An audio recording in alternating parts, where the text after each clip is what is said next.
If you have a child who struggles academically, socially, or behaviorally, like I did my entire life, the good news is there's a program out there that can help them overcome these challenges. Of course, I'm talking about Brain Balance. And there are two locations, one in Cary, one in Wake Forest.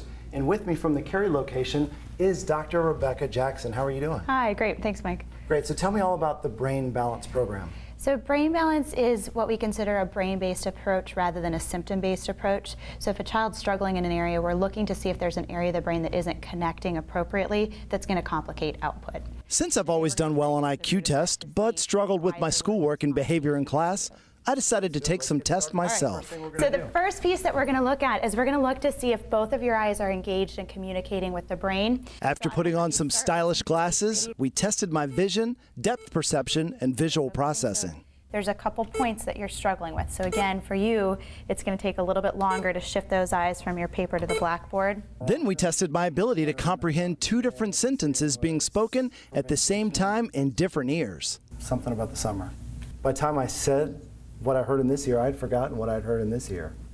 So that tells me there's a little bit of a delay in information that you're hearing. So again, in a classroom, you're going to need a little more space and time to absorb what a teacher's saying. And if there's background noise, your brain is struggling differentiating the sound. So to block and filter noisy kids in a classroom to focus on what the teacher's saying, your brain is really competing to hear both and not able to kind of focus auditorily. Next, we measured my rhythm and timing. Good. All right, so how did I do? You did pretty well. The biggest thing that I saw is there's a difference in timing between the left side of your brain and the right side of the brain. Your right side of the brain was much more accurate, reacting and responding to that beat. You had a little bit of a lag time coming from that left brain, and the left side of the brain is going to be what's more commonly associated with those ADD type symptoms. So we're seeing a tendency towards a little more immaturity coming from the left side of the brain. Then I got to put on another cool pair of glasses to test my reading comprehension. So this graph is showing me what your left eye is doing while you're reading versus your right eye. And obviously we want the eyes to be exactly in sync, and we're seeing a difference here between left and right. And after a quick quiz, I reread the same paragraph to myself to test my eye movement. Your eyes are literally working twice as hard as what they should to get through this passage. Which you can imagine for a child, if you're reading things out of order, that's going to impact comprehension as well. It gets frustrating too. Yes. And now the results.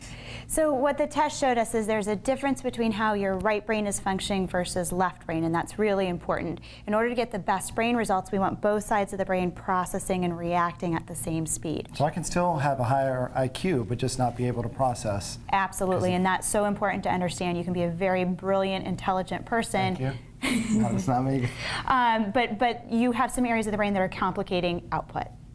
If you want to find out how Brain Balance Centers can help your child, they have a location in Cary and in Wake Forest. Go to brainbalancecenters.com. That was amazing. It was as if she explained to me my entire life through grade school. I wish that I would have had that knowledge back then, and my parents would have known, because also so many parents nowadays are like, I don't understand why you're not doing this, you know, and they get really frustrated. And after their kids go through this, they realize it's not the kid's fault. Wow, that was incredible, watching the infrared light showing how your eyes were jumping backwards as you were reading. I thought I was literally reading just the way that I should normally read. And I never would have known that had I done the test. The cool thing is, in an upcoming segment, we're going to actually talk about how we can correct some of those things without medicine. Eye-opening.